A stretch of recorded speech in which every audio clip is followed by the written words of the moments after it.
You're listening to The World at 8 with Lynn Mozart.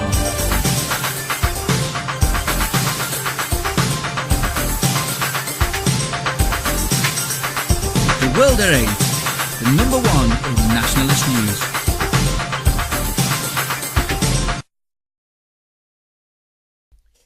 Highlights of the news today, Friday the 23rd of August 2013. The barren wombs of smart women. Unite produces videos for lessons in strategies for public protest to brainwash school children. Belgium, Syrian jihadist wife gets her integration money cut off.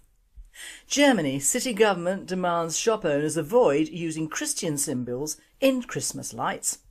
Nick Griffin MEP, who today tackles fracking. Iranian TV, Western war crimes in Syria are exposed. Climate theories crumble as data and experts suggest global cooling. Thought for the day, are we seeking another Holocaust or not in Syria? And finally, they seek 'em there, they seek 'em everywhere, and over here. UK news. The barren wombs of smart women. Jim Goad of Takis magazine summarises London School of Economics researcher Satoshi Kanazawa's book The Intelligence Paradox. In the book, Kanazawa says, a statistical analysis from England suggests a woman's IQ is inversely proportional to her desire to breed. Controlling for variables such as education and income, he reached the following conclusions. With each increase of 15 IQ points, a woman's urge to reproduce is diminished by 25%. The average IQ of women who want children is 5.6 points lower than those who don't want them. Among all 45-year-old women in England, 20% are childless, but this figure rises to 43% among those with college degrees. The paradox is that women who are measurably more intelligent based on IQ tests are dumber in terms of evolutionary survival instincts. Goad closes with the grand irony that it is by failing to breed, this new breed of woman will breed itself out of existence. World at 8 comments, thank God I'm a thicket. Unite produces videos for lessons in strategies for public protest to brainwash school children, the Daily Mail reports. The Unite Union has launched a campaign to teach children how to carry out militant protests. Pupils could be given lessons on how to make placards, oppose local businesses and fight plans for privatisation. Videos have even been produced which encourage children to defy school rules. Unite, run by left-wing firebrand Len McCluskey, has joined forces with the main teaching unions, the NUT, NAS/UWT and the Association of Teachers and Lecturers to get the material into schools. Last night, head teachers and Tory MPs described Unite's plans as reprehensible. Nigel Adams MP said, "This propaganda is almost North Korean. It might be acceptable in the schools of Pyongyang, but not in Britain. These cack-handed attempts to peddle trade union ideology in schools would be funny if it wasn't so dangerous." Mike Griffiths, head of Northampton School for Boys, said, "If anyone even remotely suggested it where I work, they'd get short shrift." The notion of encouraging children to undermine teachers is reprehensible. World at 8. At last someone is realising the grim truth that most of our children are propagandised from birth by Labour, Marxism and the Common Purpose Brigade. European news. Belgium, Syrian jihadist wife gets her integration money cut off. The Centre for Public Assistance in Antwerp has suspended the payment of integration money to the wife of a presumed Syrian combatant. According to the weekly newspaper Het Nieuwsblad op Zondag, the husband of the woman concerned, a member of the radical Salafist organisation Sharia for Belgium, is said to have left for Syria in May. This woman lives in social housing with her 3 children. Until now she was receiving an integration payment of €1,000 per month. Her husband refuses to provide for his family. He was a member of the radical Salafist organisation Sharia for Belgium, now disbanded, and left for Syria last May. His own integration payment was suspended shortly afterwards. This woman doesn't speak Dutch, even though she's lived in Antwerp for more than 6 years. She told us that she would not learn Dutch and that she doesn't want to look for work. In cases of this type, we would always take the same decision. In the meantime, the Antwerp police have carried out checks in the homes of various jeunes, that is young men and young women, to see if they have left for Syria. If so, they will be erased from the population register, which in some cases will mean that their parents will receive no more family benefits. Tirade Zakawi, reported for Islam versus Europe, says, "This is the first I've heard of these integration payments." So the Belgian government routinely pays out €1,000 a month for years to incoming Muslims, even though they don't learn the language, don't look for work and participate in openly declared jihadist organisations. Germany. City government demands shop owners avoid using Christian symbols in Christian lights. The aim of refraining from the use of Christian symbols in the new Christmas lights in the city centre has met with criticism and incomprehension. "This is a misinterpretation of what tolerance means," said the former city deacon, Father Heinz Manfred Janssen, speaking to the ST newspaper. Christian festivals would be census and empty if their content was no longer understood. Even in the City Hall there is unhappiness about the plans from retailers and city management. Tolerance amongst religions should allow for Christmas lights to contain recognisably Christian symbols, explained city manager Hartmut Hoferichter. The cause of the irritation is statements made by Christoph Kravchik.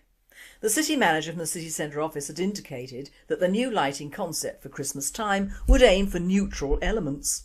"It should appeal to everyone," he said. "In the end we are living in a multicultural world." Germany always succeeded in integrating people of another faith without forgetting its own traditions in the process, said Solingen's FDP leader Ulrich G. Müller. "Why should we deny our own roots? We are still the majority in this city. And those who are coming to us and living here in the third or fourth generation will have these roots sometimes too," Worldadate states. Well, Christoph Kravchik doesn't even sound German, and I'm surprised that the Germans are rolling over with a pot of Vaseline for the mainly Islamic elements in their towns, especially in light of their religious history. Bring out the Christmas bells and Christ cradle and all, rub their noses in it so people don't forget they are in Europe now. I now hand you over to Nick Griffin MEP, who is talking today about fracking and the large businesses behind it and other assorted goodies. Parliament is shut until next week, so there are still a few days without any news of any more crazed EU meddling or red tape bondage scandals. Normal service will, however, resume shortly. In the meantime, with fracking being so much in the news, it's worth our while taking a closer look at some of the main issues in the shale gas controversy. It's now well known that, despite widespread local opposition, fracking has transformed the energy situation in the USA. The question is, can, or should, it do the same here in Britain? Obviously, there's a huge amount of propaganda out there about fracking. On the one hand, the claims about burning tap water are, it has to be said, exaggerated. But on the other, so too are many of the claims made by the pro-fracking lobbies, financed by the oil industry, perhaps the most destructive and rapacious gang of corporations in the world, after the banks. How seriously should we take their claims? Well, here's a clue for you. Halliburton. That's the giant company headed by George Bush's right-hand man, or perhaps more accurately puppet master, Dick Cheney. Former US Vice President Cheney is one of the neocon gang that created the disastrous Iraq War. I say disastrous from the point of view of a normal, rational human being who sees mass murder, thousands of children being born with birth defects caused by depleted uranium shells, crushing government debt, and the deaths and maimings of thousands of British soldiers as self-evidently bad. From the point of view of Halliburton, on the other hand, the Iraq War was a nice little earner. They made billions of dollars supplying the US military as they demolished Iraq, and then made billions more rebuilding it. Nice work if you can get it, which only Halliburton did on the key contracts where they were the only company even allowed to bid. But what's this got to do with fracking? Rather a lot, if truth be known, because the worldwide patents for shale gas fracking are owned by Halliburton.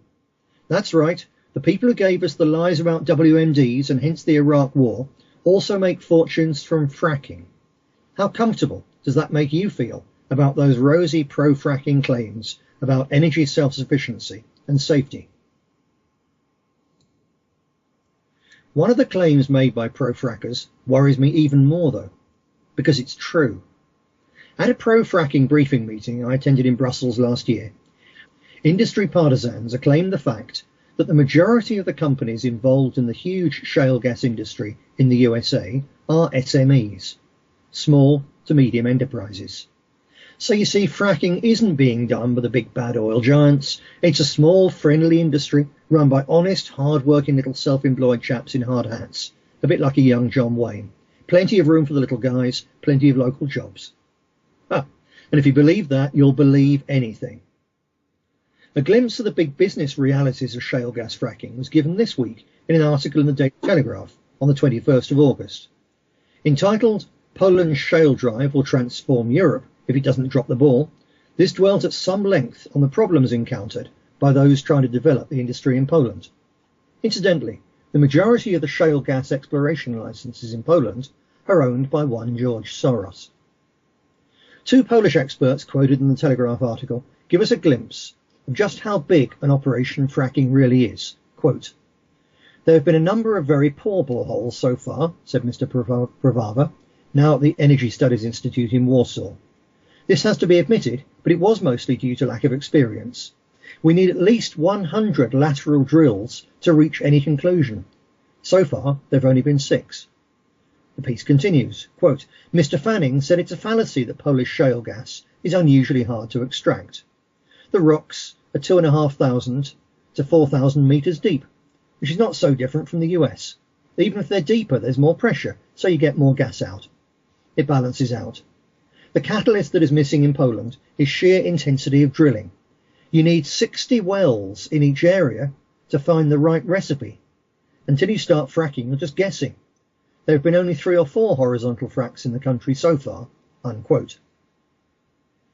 Drilling through 12,000 feet of rock, then having to drill sideways at least 100 times. 60 wells in each area just to find the right recipe. Does that really sound like the kind of thing your local garage owner could get into as an SME sideline? Of course not. But it is a fact that the majority of fracking companies in the USA are small to medium enterprises. So what's going on? It's really very simple and very sinister. They are indeed SMEs on paper.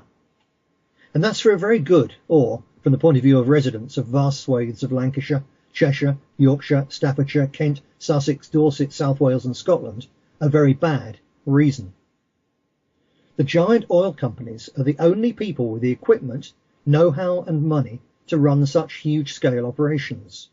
But they set up SME front companies with very limited share capital to be the legal owners of their fracking businesses. This small front company takes the profits and launders them to the parent company. The wells are exhausted after a couple of years, and the leased equipment is moved on to pastures new. The temporary eyesores of drilling rigs every few hundred yards, the thundering lorries, the open waste pits of millions of gallons of recycled water laced with poisonous fracking chemicals, it all gets tidied away. The scarred industrialised landscape begins to return to normal. House prices might even start to recover. And then local people find that the capped wells are leaking into the water table, so they call the company to arrange the required clean-up operation, only to find that it's gone into liquidation. Its small nominal share capital wouldn't in any case even have paid for the survey needed to assess the scale of the damage, let alone cover the potentially astronomical costs of putting it right, even if that's possible when you're dealing with polluted groundwater.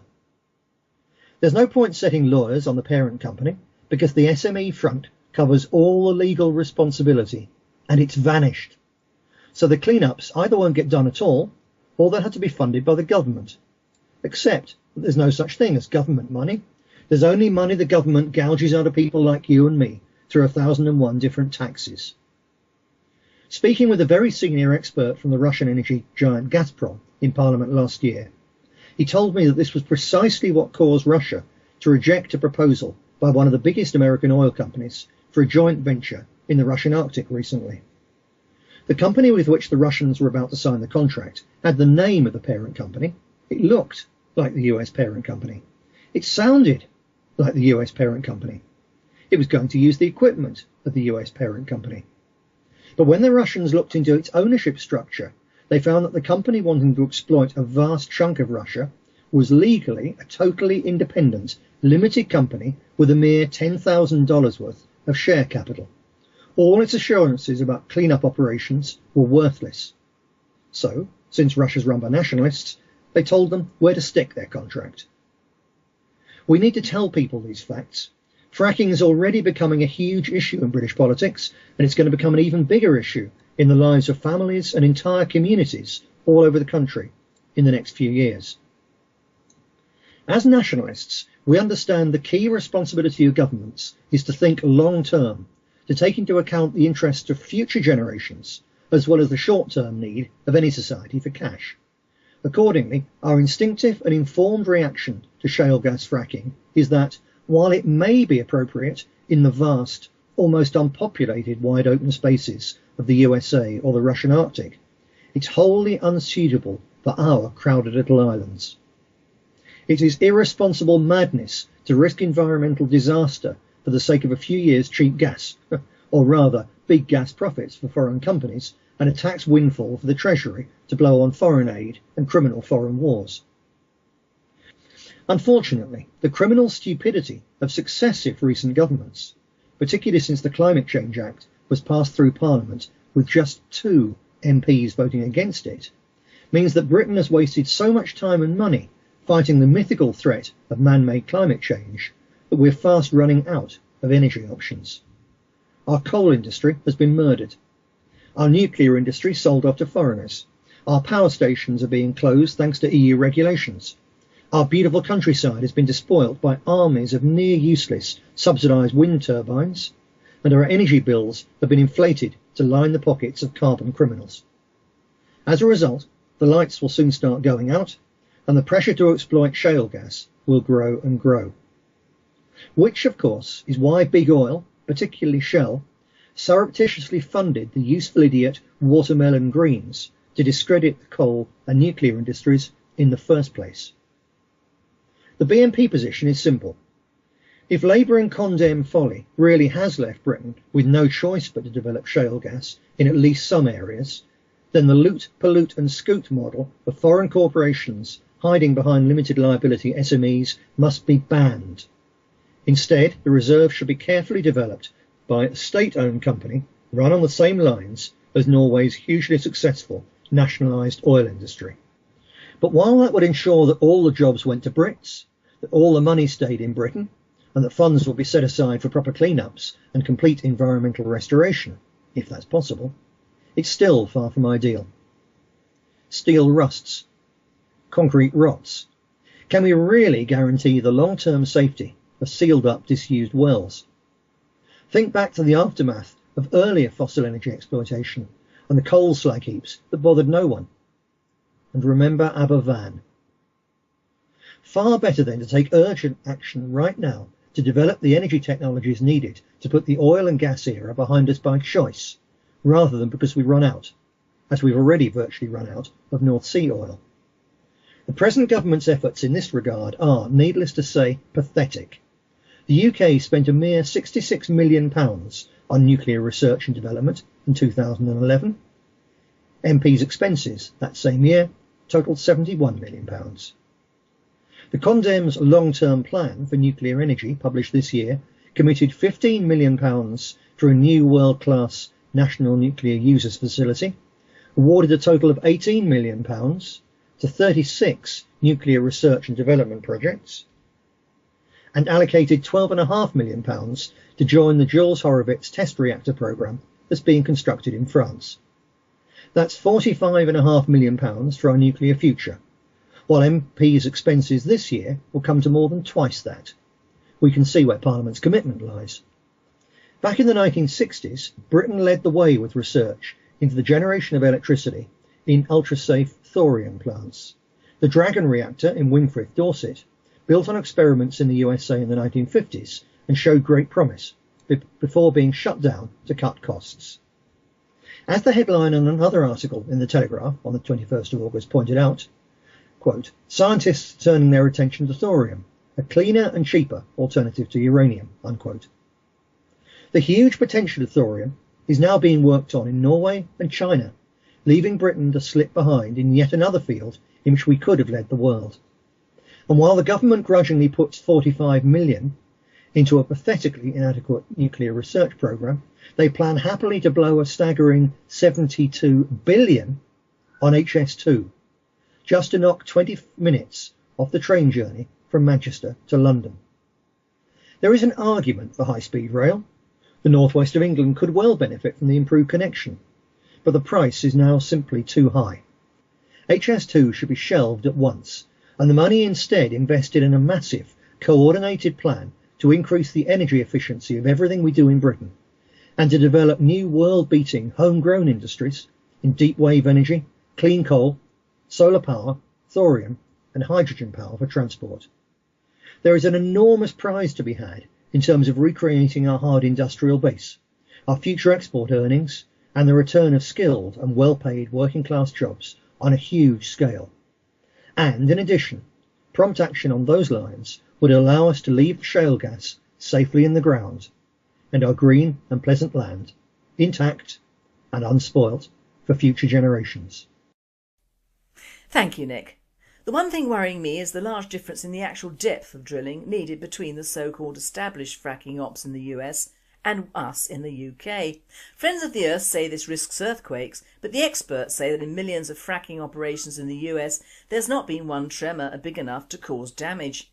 Now, although not an expert, this doesn't make sense, as Chris Wright, Chief Director of Liberty Resources in the US and one of its biggest investors, says that in Britain the shale beds are more than a mile thick, as opposed to the US where they're just a few hundred feet.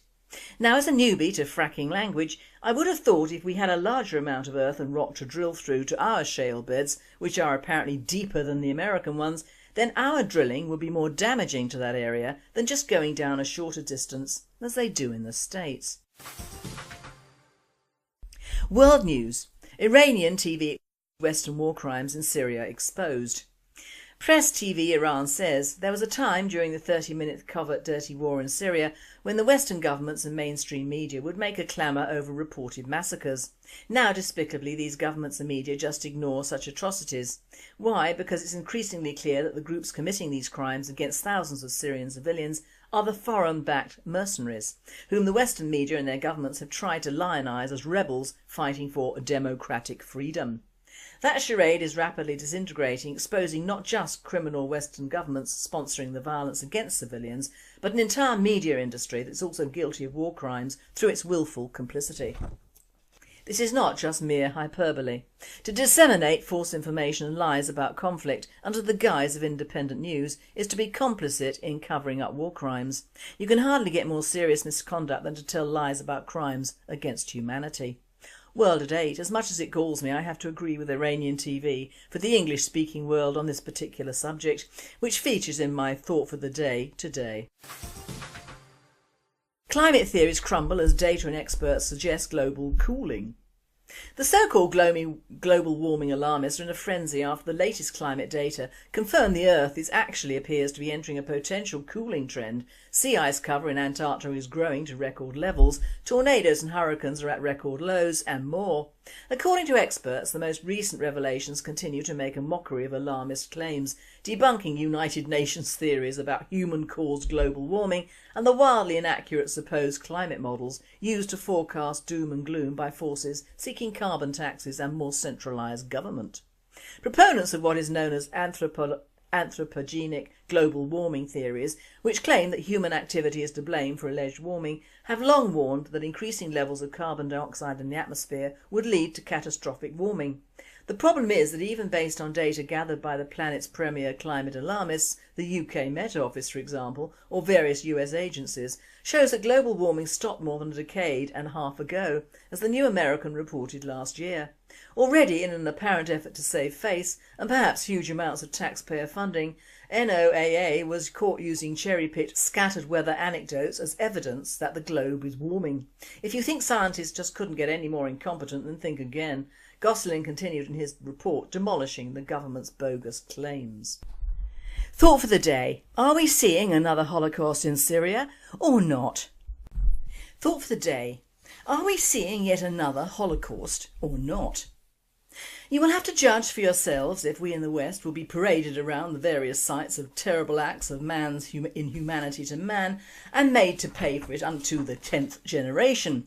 Or will it all simply get lost or be the subject of years of misinformation and heavily biased media to teach anyone in the future not to be patriotic or fight for a governing body already in place?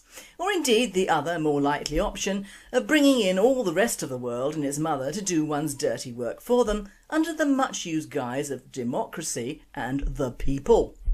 I think we can all guess what could happen if allowed. Cue Iraq and Libya and the so-called Arab Spring, which is in fact the Arab winter of their discontent, taken on by the UN, NATO and the EU like a soiled baby who needs its nappy changed. Now my message to like-minded people is totally ignore the pictures and films on the mainstream television, that media of which Marx and Goebbels would have been proud, and the same media to which even the lazy-minded Brits stay glued, screwed and tattooed to most of the time. Even the newscasters on ITV especially are turning blue in the face with indignation and horror when broadcasting the carefully cut clips that are being sent to them via the even more biased Northern Irish reporter who always does the Palestinians and seems to love a good massacre, especially when it's on the wrong side he's promoting.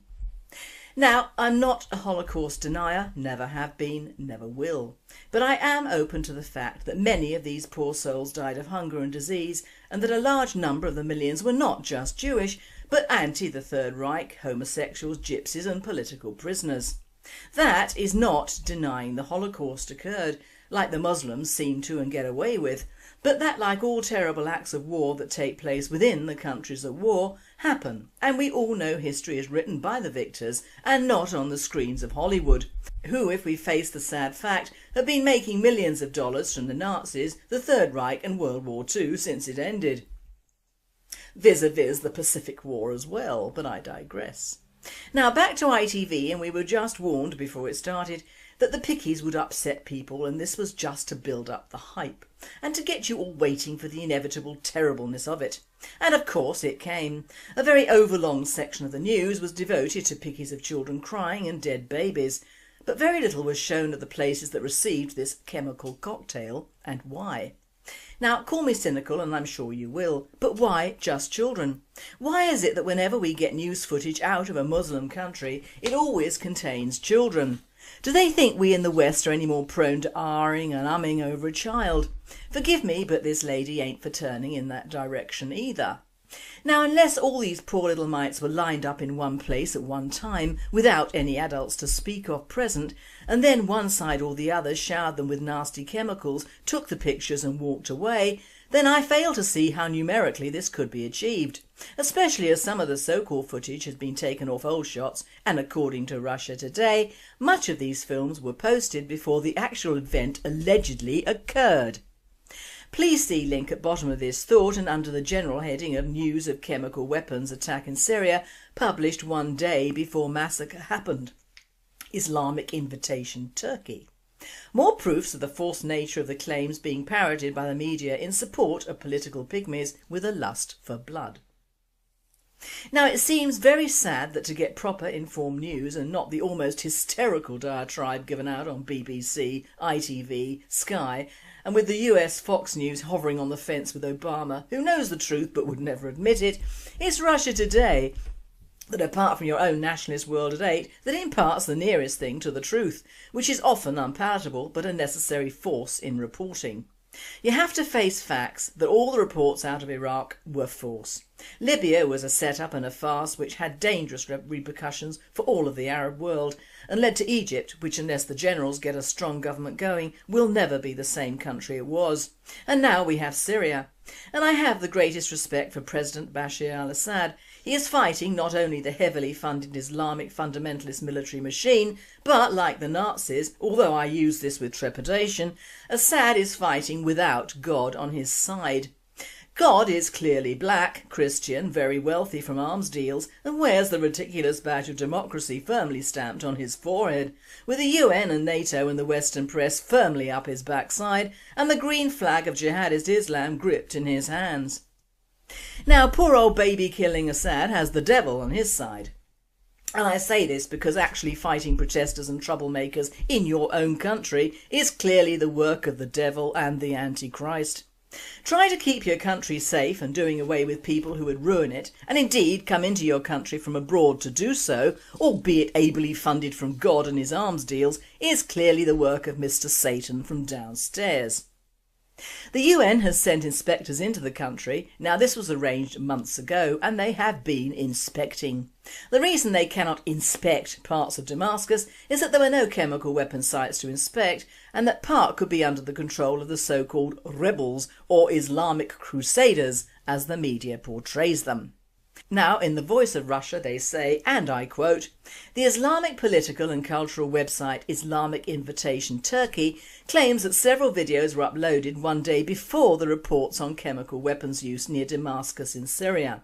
This evidence shows that the terrorists massacred people, then recorded the scenes to deceive the world, but they gave themselves away. Terrorists in Syria uploaded the video of their crimes in East Ghouta, Damascus on August the 20th, 2013 and then blamed the Syrian government for the attack early August 21st, 2013, says the IIT website. We all know that Islamic fundamentalists in any country show no qualms in killing or placing children and babies in the line of fire. That is what they do to make the Western press cry the crocodile tears they do. But you can read the link for yourselves. Read it and remember Bosnia and all the wrong information we are still being subject to in films and books, because one day we British nationalists, whilst at present suffering a total media ban, might be the subject of misinformation and the Hegelian dialectic, which is alive and well in our media and government and indeed throughout all our establishments. Support Assad as being a man who wants to keep his country free from the so-called democratic rule of idiots and retards, who would take his country back to the Dark Ages, as indeed they have done with Western help to many Arab countries over the past few years. Why? Money, oil and troop training. That is why. And finally, French pigeon hunters cause mayhem in English village. Apparently we are now being invaded by French peasants hunting our pigeons. Residents of an English village, Tilmanstone in Kent, said pigeon hunters visiting the area from France are creating the sounds of the Wild West. Councillor Mog Ovenden of the Dover District Council said pigeon hunters around the village of Tilmanstone are causing a danger to the public by shooting across our footpaths and in the process frightening horses. The Daily Telegraph reported Thursday. An 18-year-old woman had to be airlifted to hospital when she was thrown off a horse, startled by the sounds of pigeon hunters. "I've confronted these Frenchmen but don't know what more to do," Ovenden said. Rachel Bates said she was shocked to hear the sounds of the Wild West while visiting her parents in Tilmanstone. Police confirmed there had been tension between locals and the pigeon hunters. They said the injured woman has not moved to file charges over the horse incident. This presenter says, "They may be classed as vermin, but they're our vermin. We have enough with the French exporting their cheap wine and fishing in our fishing waters without them coming over to hunt our birds. I like pigeons and I feed them. In fact, I have quite a few who come back day after day. We love them. And even the cats leave them alone. What to do with these bastards? Either shoot them back or send them to heavily enriched areas so they can catch and kill our swans and barbecue them. I think a hefty fine should do. What would our coppers do if we suddenly sprouted guns and waved them about? They'd kill us, that's what. Most unfair, but it is up to the people of this village to fight back." You've been listening to The World at 8. I am Lynn Mozar and I and the team at World at 8 and Radio Britain wish you all a very happy and safe bank holiday weekend. There will be no World at 8 on Bank Holiday Monday the 26th of August, but we will be on air again Wednesday the 28th. Our best wishes to the family weekend and hope the sun shines on all of you.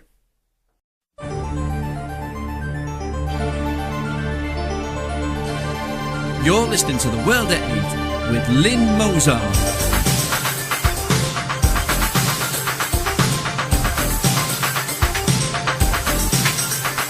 The World at 8, the number one in nationalist news.